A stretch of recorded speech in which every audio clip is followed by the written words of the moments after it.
Welcome to the Global Medical Device Podcast, where today's brightest minds in the medical device industry go to get their most useful and actionable insider knowledge direct from some of the world's leading medical device experts and companies.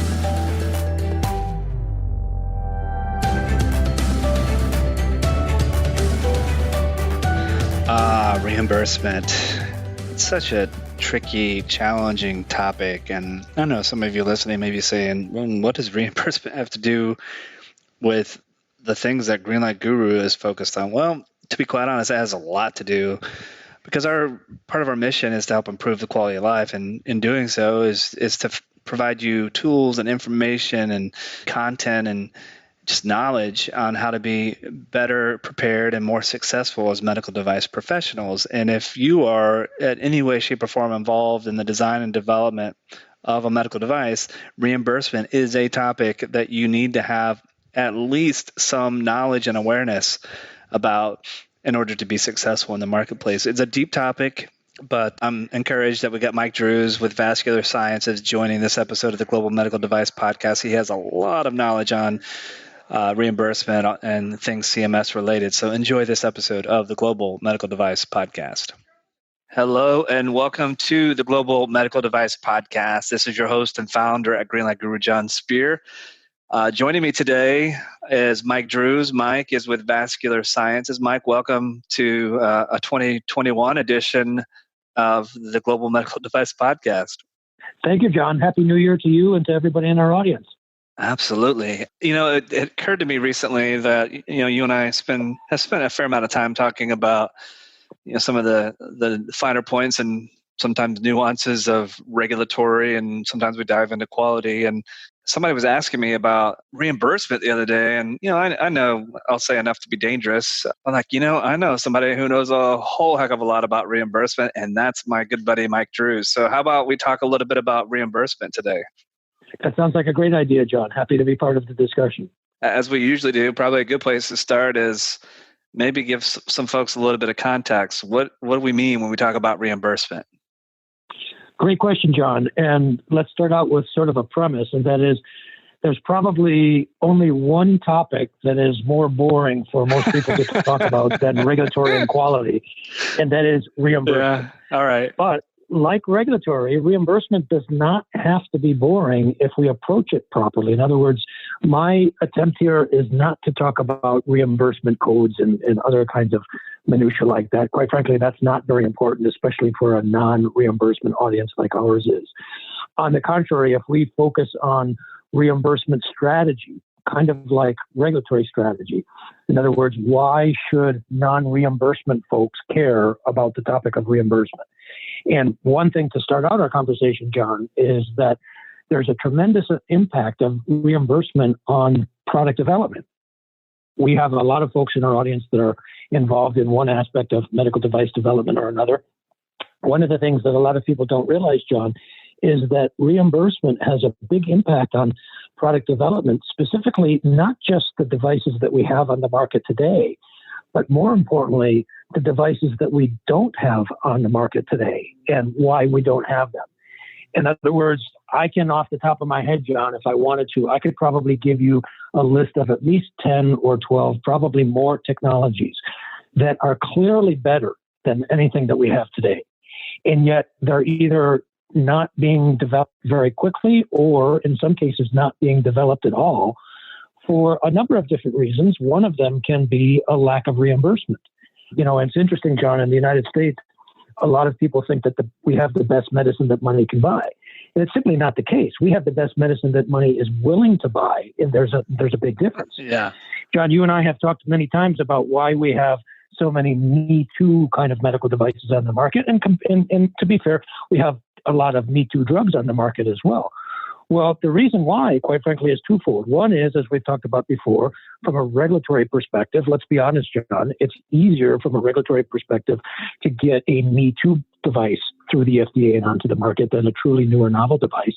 And also from a reimbursement perspective, it's easier to fit into an existing reimbursement code than to work with the CMS, the Centers for Medicare and Medicaid Services, to set up a new reimbursement code.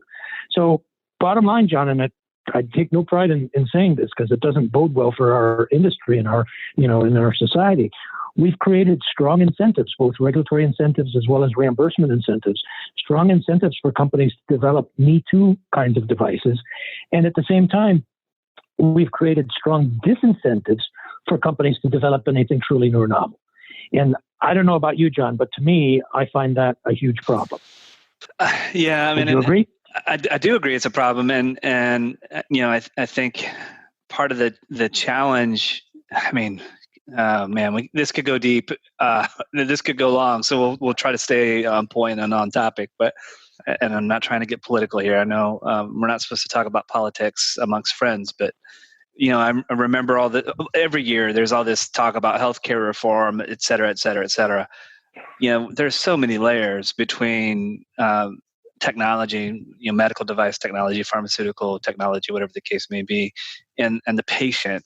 It just drives me nuts, and one of those layers, it certainly is the reimbursement, but you're spot on. I mean, there's a lot of demotivators or disincentives that are designed, I think, intentionally. Reimbursement might be one of those. I hope I'm not saying anything too provocative here, but I know that you don't shy away from those things. Definitely not too provocative for me, Jon. As a matter of fact, I think you're being quite tame, at least thus far. Just one or two other points to consider as we dig into this, further, because you're right, this is a very, very deep topic. Another reason why reimbursement is so important to medical device developers is, let's face it, if you're working for a company, most people want to get paid. They want to get a salary. They want to get a paycheck at the end of the week. And in order to do that, you need to sell your products, you need to sell your medical devices. And most of the time, in order to sell them, you need reimbursement for it. Although, interestingly enough, Jon, there are, just like in the regulatory world, there are exceptions to every rule. Some of my entrepreneurial friends specifically look for medical device markets where reimbursement is not an issue, where they do not have to worry about the Centers for Medicare and Medicaid Services, CMS, who sets up the reimbursement codes, and do not have to worry about insurance companies. Can you think of any medical device examples, Jon, where reimbursement would not be an issue?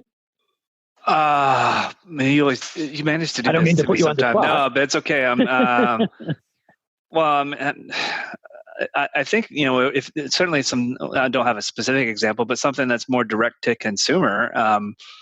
There may be some opportunities there, but even so, I mean, some direct to consumer things. I mean, there's insurance and all that sort of thing involved. I was talking to somebody the other day, and they went in for like a CT scan, and it's an interesting question. I hope I'm not dodging your direct question, but this person was asked, well, who's paying for it? Is it the insurance company? Well, if the insurance company, it's $499. If you're paying out of pocket cash, well, it's $99. So I don't know if that's an example, but perhaps something along those lines that's more direct to consumer. It could be an example, Jon.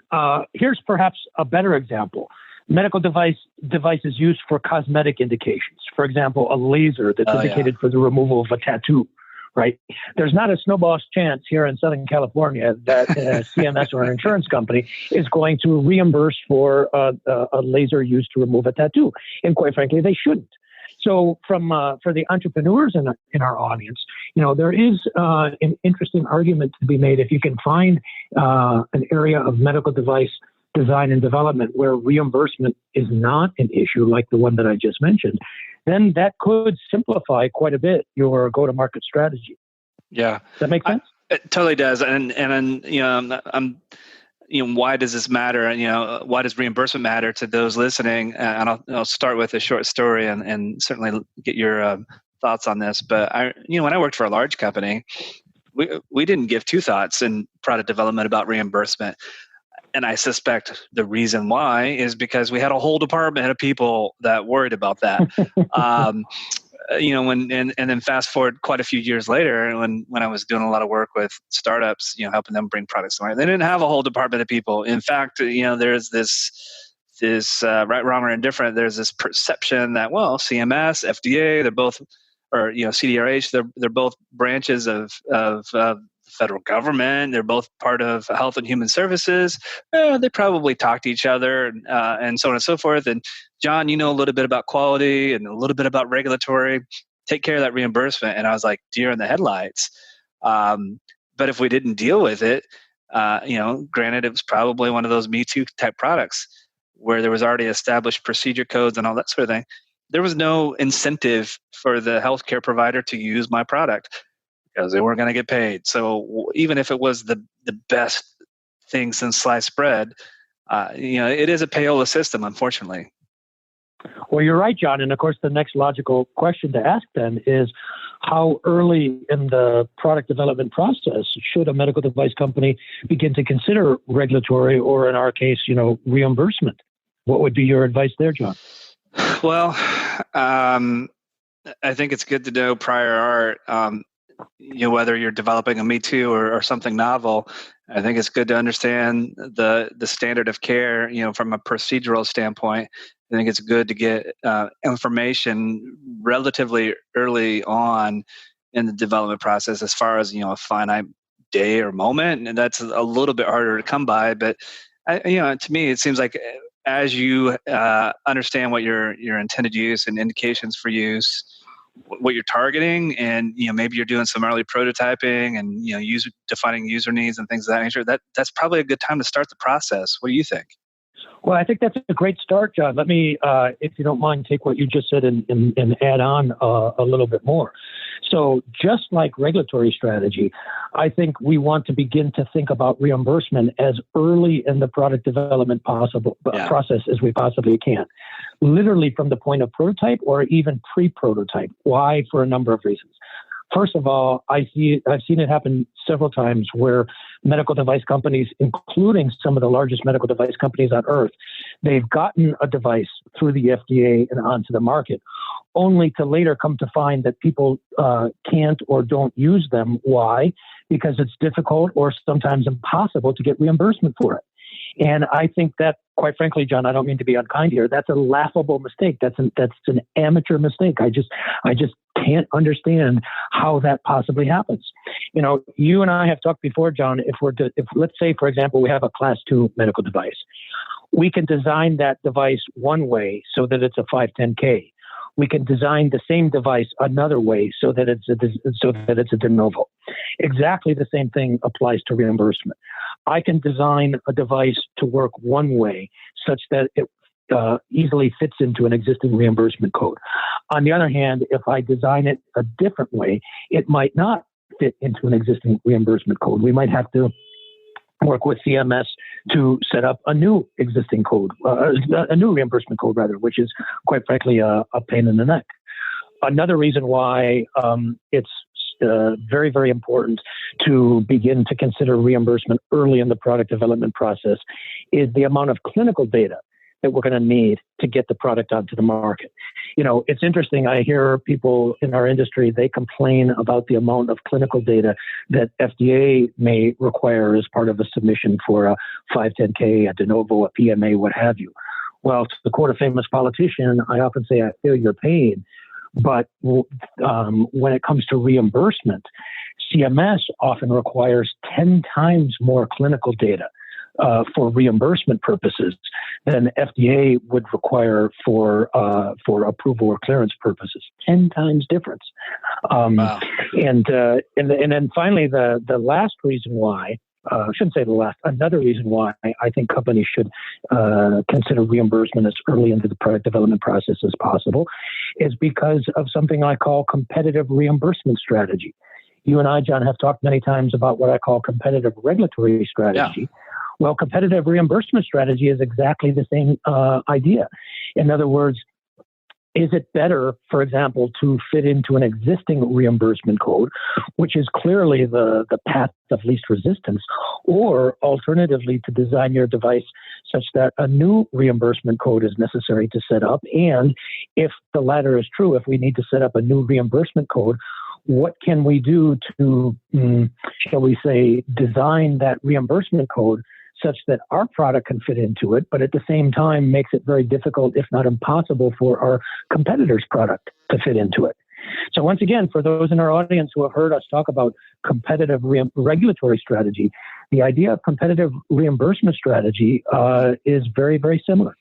Yeah, and it's interesting. I hadn't thought about it like that. I mean, it's I guess the regulatory corollary would be, if you don't want to be a Me Too product, explore other opportunities, whether that be, novel and unique and pursuing PMA or maybe even a de novo or something like that. So this sounds like that, maybe the reimbursement complement to that, so to speak, which I guess sort of raises a question though. Is it possible, go with me for a moment, or let me rephrase the question. If I have a competitive reimbursement strategy and approach that creates some novelty, so to speak, from a reimbursement perspective, does that have any ramifications on my regulatory strategy? Good question, John. Theoretically, no. Reimbursement and regulatory are independent of one another, but they are also interdependent on one another. So they're not completely removed from one another. But usually, as a general rule, if you have a device that is going to require a new reimbursement code, it's probably going to be new and novel in the eyes of the FDA, meaning that it's probably, say, a de novo over a 510K. Is that always the case? No. The similar metaphor that I would use, John, is it possible to have a device that has a breakthrough designation, BDP, and yet we bring it onto the market as a 510K? Although it seems like an oxymoron to put 510K and right. BDP in the same sentence, it can be done. But the general rule is they're usually different, if that makes sense. Yeah, it does make sense.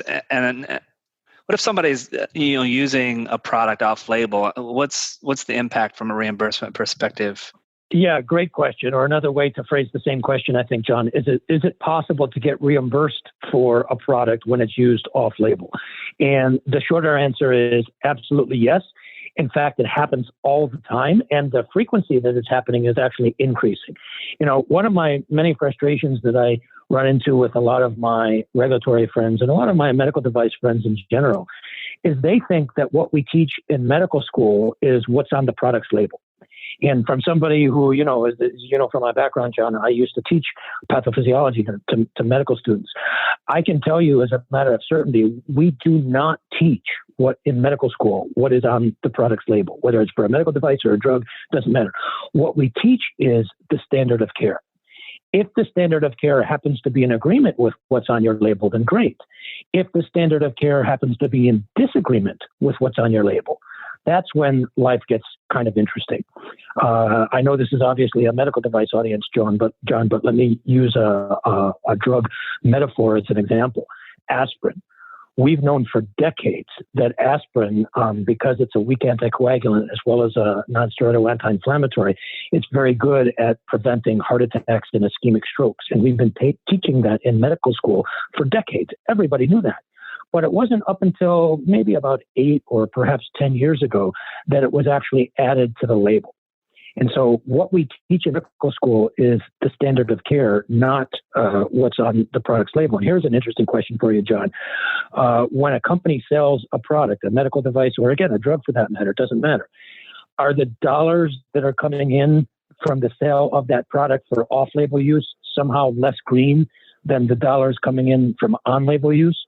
Obviously not, right? So simply put, CMS does reimburse for off-label use frequently. I could give you a litany of examples. But let's take it a step further, John. And as our audience knows, I work as a consultant for the FDA. I also work occasionally as a consultant for the CMS. And so this has led to some interesting discussions at the CMS over the years. I've said, and nobody can dispute this, that CMS reimburses routinely for off-label use. What a lot of people don't realize is that in a small but growing number of cases, CMS is actually reimbursing for uses that are contraindicated on the FDA cleared or approved label. Contraindicated. So we have an interesting sort of a paradox, John. We have on one part of under Health and Human Services, HHS, FDA says don't use this product to do X. And then at the same time, a different group under HHS, CMS, the Centers for Medicare and Medicaid Services, says, oh, by the way, if you do use it for X, we're going to pay you for it. We're going to reimburse you for it. Interesting. I don't know about you, John, but it's one of the many interesting ironies, if not hypocrisies, in the medical world when it comes to health economics. Yeah, really interesting. And folks, obviously, if you've been listening to the Global Medical Device Podcast for any length of time, good chance you've heard Mike Drues and I talk about competitive regulatory strategy. And you've heard me talk about if you need some help with that, Mike is your guy. Clearly, he knows a lot about reimbursement as well, and certainly, I'm guessing, Mike, you work with a lot of folks on regulatory strategy, but you're probably in parallel working with them on their reimbursement strategy as well. I do, John. I don't market myself as a reimbursement consultant per se, but I have, sort of over the years and decades I've been playing this game, gotten dragged into reimbursement more, kicking and screaming. But to be clear, I'm not interested in designing the reimbursement strategy for a company. And I certainly don't want to talk about reimbursement codes and the minutiae like that. That bores me to tears. But when it comes to integrating regulatory strategy and reimbursement strategy, that is something that I think is absolutely critical. Can I give you a quick example of what I mean, John? Yeah, for sure. So a couple of years ago, I was involved with a combination product. This was a device-drug combination product, kind of like a drug-eluting stent, if you will. And the company asked me to develop a regulatory strategy to bring this combination product through the FDA and onto the market. Well, this was a no-brainer for me, John. As you know, I do a lot of work with combo products. I made the case that the primary mode of action, the PMOA of this combination product, was device, and therefore CDRH would be the lead center, and we would primarily bring it onto the market as a device. And the company said, okay, Mike, no problem. We understand that. Here's the dilemma. If we bring this product onto the market primarily as a medical device, which is clearly what we want to do from a regulatory perspective, we get reimbursed at a certain level. On the other hand, if we bring exactly the same product onto the market primarily as a drug, we get reimbursed at a higher level. Now, it shouldn't take an MBA after somebody's name to appreciate, John, that the company wants to get reimbursed at the higher level. So what they asked me to do is to re-engineer or to tweak the regulatory strategy to meet the reimbursement strategy. In other words, flip from PMOA equals device to PMOA equals drug. It was very easy for me to do. The challenge was when we took this to the FDA, and again, this was a couple of years ago, but when we did finally take this to the FDA, would one of my FDA friends recognize that's what I was doing and ask the question, hey, Mike, are you, changing your regulatory strategy to meet your reimbursement strategy? Well, prior to going into that meeting, I would have guessed that probably about 70 or 80% of the FDA reviewers in the room would not have a clue as to that's what I was doing. But maybe 10 or 20% of them might, and as a result, they might ask that question. And one of my philosophies that I've developed over many years of playing this game, John, is you can't anticipate every problem or question, but you can anticipate many of them. So that was one of the questions that I anticipated. My trite response, I didn't give this response because nobody, in fact, did ask that question. But my trite response to that question was going to be, John, yes, Mr. or Mrs. FDA reviewer, that's exactly what I'm doing. And oh, by the way, please explain to me why that's any of your business. Because theoretically, John, FDA is not supposed to be concerned about the money. That's CMS, right? But they could have asked that question. So that's a quick example. And I have lots of other examples where regulatory strategy and reimbursement strategy, along with product liability and intellectual property and everything else, all of these things have to be integrated. They all have to be connected, kind of like puzzle pieces. You cannot consider one without the other. And in some cases, John, like for example the case that I just shared, which is not a hypothetical, it's a real example. In some cases, the reimbursement strategy is actually strong enough to flip the regulatory strategy. Does that make sense?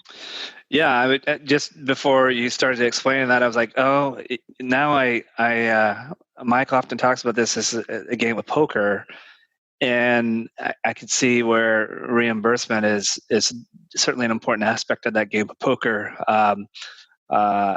Yeah, it makes a lot of sense. I guess I'm a little curious. I mean, you mentioned breakthrough device program a moment ago.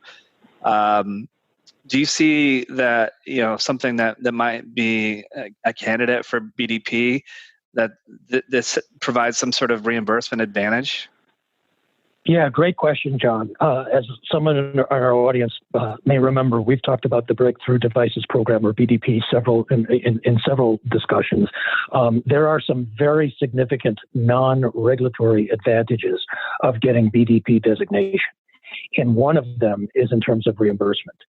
In other words, one of the things that some people, including myself, were saying when the BDP was first created was, what good is it to get a device through the FDA quickly and onto the market if it's a breakthrough device, if because it's a breakthrough, it doesn't fit into an existing reimbursement code, and therefore people can't get reimbursed for it, and therefore they're not going to use it. So what good is it?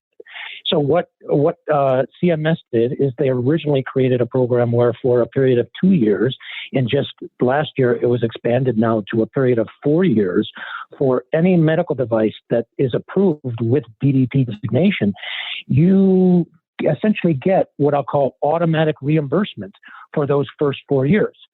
After that, you then have to go through CMS, and you have to, have the clinical data to show the not safety and efficacy, because CMS doesn't care about safety and efficacy, but they want to know the cost benefit.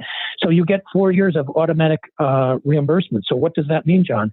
I've got now about 9 devices that are currently in the BDP program at CDRH. 2 or 3 of those devices, companies wanted BDP designation, not because of any FDA or regulatory benefits. As a matter of fact, to be candid, they could care less about the regulatory benefits of the BDP. What they were interested in is the non-regulatory benefits, like, for example, the automatic reimbursement that I just described. So bottom line, there are some very significant advantages to getting a BDP outside of the regulatory world. One of them certainly is reimbursement. Interesting. I think you and I think this might have been what triggered the conversation about reimbursement today. I think it was one of the recent times you and I spoke. I think we were talking about the CDRH 2021 priorities, and somewhere in there we mentioned something about I think it's a pilot program between CDRH and CMS on a parallel review. What's curious to me is why that program hasn't been more popular. Do you have any thoughts as to why or why not? Yeah, it's interesting, John. Well, I think what you're referring to is what's now called the FDA CMS reimbursement pathway. Yeah. And it's interesting that you, like many people, call this a pilot program. Well, it kind of depends on how you define pilot. I looked this up because I was actually on this committee many years ago. This program was started in 2011. And now we're in 2021, a decade later, and you're asking the question that I've been asking for 10 years, and that is, why the heck is this taking so long? It's amazing to me. And I was on that committee for a while, and I finally got off that committee because I was just so frustrated. Maybe I shouldn't say this in a publicly recorded podcast like this, but I'm not running for politics, John. So what do I have to lose? If we were in a race with a snail, the snail would have won. I mean, I hate to say it, but it was just, painfully slow. And I'll give you a quick example. So as you know, John, I've been involved with combination products for more than 20 years. I was one of the first people to be involved with the first drug-eluting stents back in the day. And when you look at the first drug-eluting stent, it's interesting from a reimbursement perspective because Cordis, a division of J&J, the first ones to bring the first drug-eluting stent onto the market, realized that they faced a bit of a paradox. In other words, they could get the drug-eluting stent onto the market, that is through the FDA, but if, as we said before, it doesn't fit into an existing reimbursement code, there's no drug-eluting stent on the market yet, what code would you put it in if people aren't going to use it? So what we did was, and this was a very controversial move within that particular company, is before we even went for FDA approval, we went to get CMS approval. And long story short, it was the first time where 2 new reimbursement codes were set up prior to FDA approval of that product. The reason why that was controversial within that particular company, John, is very simple. Because the company knew that it would be to their benefit to get the reimbursement code set up. But the company also knew that it would be equally to the benefit of their competition as well. Because then, all the other drug-eluting stent companies can come in and piggyback on what the first company did. And, so it's what I said earlier about competitive reimbursement strategy. So it is taking a long time. And one other example I would just quickly share, John, and then we can start to wrap this up, I think, is we really need to have a more formal mechanism, I think, to be able to communicate with CMS in advance, kind of like a pre-sub meeting that we do with the FDA. We need a pre-sub with CMS, if you will. And here's why.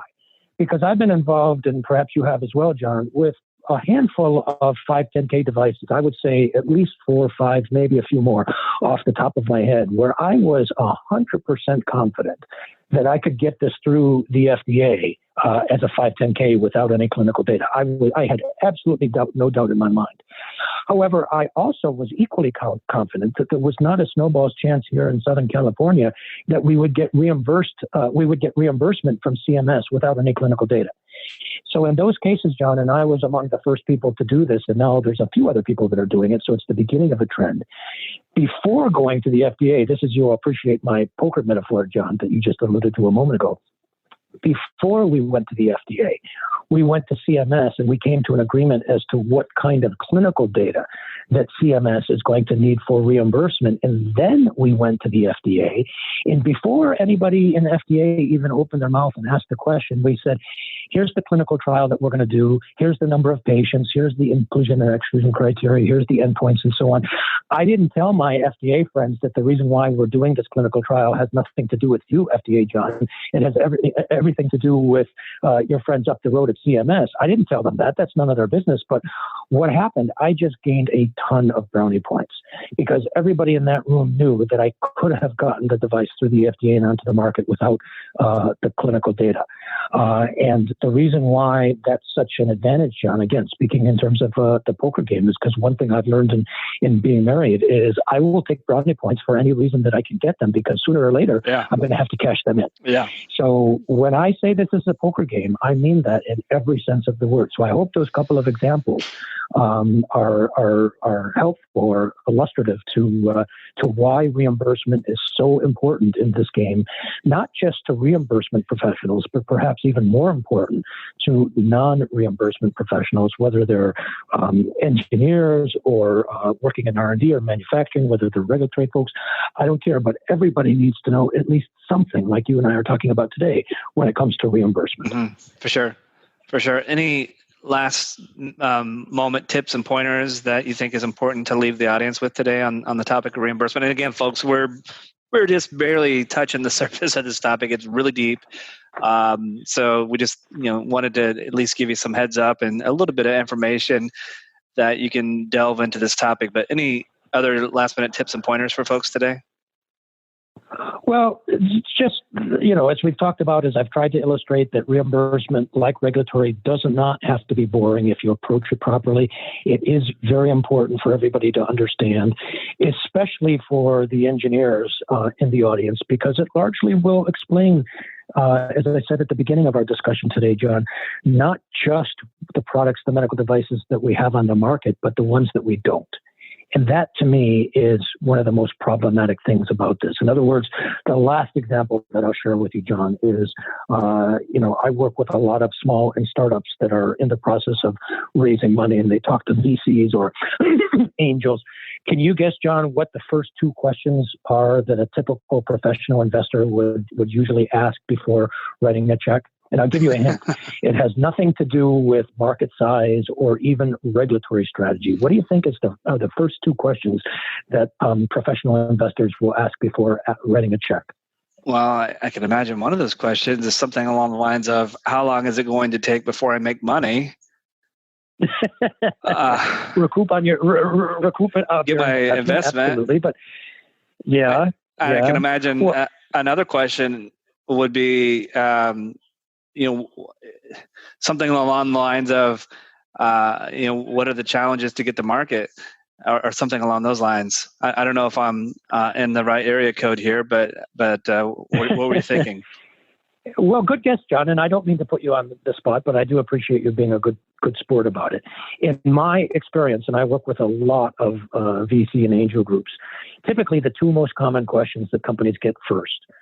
1, do you have IP protection, intellectual property protection? And second, and relevant to our conversation today, is there an existing reimbursement pathway? Yeah. Is an existing reimbursement pathway. Why? Because it illustrates the simple fact that it is, as I said earlier in our discussion, much easier to fit into an existing reimbursement pathway than to work with the CMS, which can take many, many years and countless amount of money to set up a new one. And the downside of that, John, is it's just another incentive for companies to bring out products that we essentially already have, or very, very similar to products that we already have. Now, the last thing that I'll say, John, and then we can wrap this up unless you have anything else. Just like regulation, you've heard me say many times, I refuse to use regulation or FDA as an excuse to hold me back. I think we have too many people doing that. Similarly, with reimbursement, I refuse to use reimbursement or the lack thereof as an excuse to hold me back, because let's face it, if everybody worked only on devices that fit into an existing reimbursement pathway, then we would never have any new or novel device. We would essentially still be living in caves. So it can be done, but I also have to point out to the customers that I work with is that it is going to be, in the long run, more time-consuming and sometimes more expensive, but it can actually make you more money in the future, because one of the advantages of if you are going to take the path of more resistance, work to create a new reimbursement code or pathway, you might get a higher reimbursement. So in the short term, it might take you more money and take you more time to get reimbursement, but in the long term, you might make a ton more money because your reimbursement is that much higher. Mm-hmm. So again, I don't know if I'm trying to explain this as simply as I can in the short time that we have. These are complicated questions, John. And when it comes to regulatory strategy and when it comes to reimbursement strategy, and especially when it comes to integrating the two together, you really need somebody on your team that knows what the heck they're doing. And, For sure. and anyway, go ahead. For sure. No, and I guess as you were describing that, I mean, knowing that the reimbursement process, if I'm trying to get a new code, can be years, it's possible that time could be longer than it's going to take you to get your product cleared or approved via FDA. Maybe not, depending on when you start. But it seems to me that this is, again, another parallel to what you and I have talked about from a regulatory perspective in the past. Maybe there's an opportunity to get, from a regulatory perspective, get my product to market under a 510K, for example, and then pursue a de novo or a PMA in conjunction with, kind of as follow-on submissions. It seems like there might be that same sort of opportunity from a reimbursement perspective too. Not only is there might be, John, there oftentimes is, and that's I'm glad you brought that up, because it is a strategy that I've used many times. Using the regulatory as a metaphor, you don't have, it's not a binary decision, 510K versus de novo or even PMA. You might be able to do some combination. Well, similarly with reimbursement, if you're in a smaller company or a startup where time to a short-term goal would probably be to design your device. And remember, when I talk about design here, I don't mean design just in the physical engineering sense. I'm talking about the labeling of your device as well, John. You design your device to fit into an existing reimbursement code. Why? Because it's quicker and easier in the short term.